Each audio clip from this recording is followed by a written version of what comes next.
نصف حجت قول و فعل و چپی قول حق و فعل احمد را بغیر কোন পীর বুজুর্গের ব্যক্তিগত কথা এবং ব্যক্তিগত কাজ মানুষের জন্য দলিল হতে পারে না।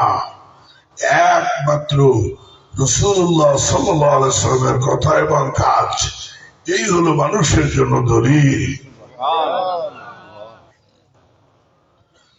হ্যাঁ, যদি ওই পীর বুজুর্গের কথা আর কাজ যদি রাসূলের সঙ্গে মিলিয়ে যায় তাহলে আমরা মানব, আর যদি না মিলে তাহলে আমরা ছেড়ে দেব।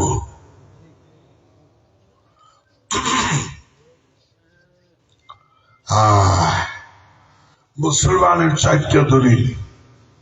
মুসলমানের জন্য কয়টা দলিল? কোরআন শরীফ, বলো বলো, হাদিস শরীফ, ইজমা, কিয়াস। কয়টা হলো?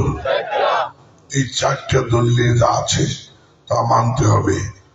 4টা দলিলে যা নাই তা বর্জন করতে হবে। কিয়াস আবার 2 কিসম, কিয়াসে জলি, কিয়াসে খফি। আলেমদের থেকে জেনে নেবেন, ওদিকে যাচ্ছি না আমি। তো ভাইরা বাবারা, এই 4 কিসম দলিল মুসলমানের জন্য। এই 4টা দলিলে যা আছে তা মানতে হবে, আর 4 দলিলে যা নাই তা ছেড়ে দিতে হবে।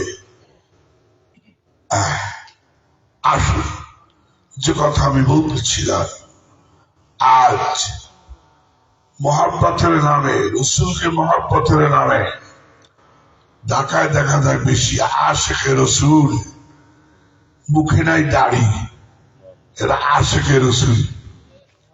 মাথায় নাই টুপি, এরা দাবি করে আশেকে রসুল। নারায়ে রিসালাত এরকম স্লোগান দেয়, আশেকে রসুল। কিন্তু নবীর চরিত্রের সাথে তার দূর দূরান্তের সম্পর্ক নাই। কথা কি ঠিক কিনা বাবা?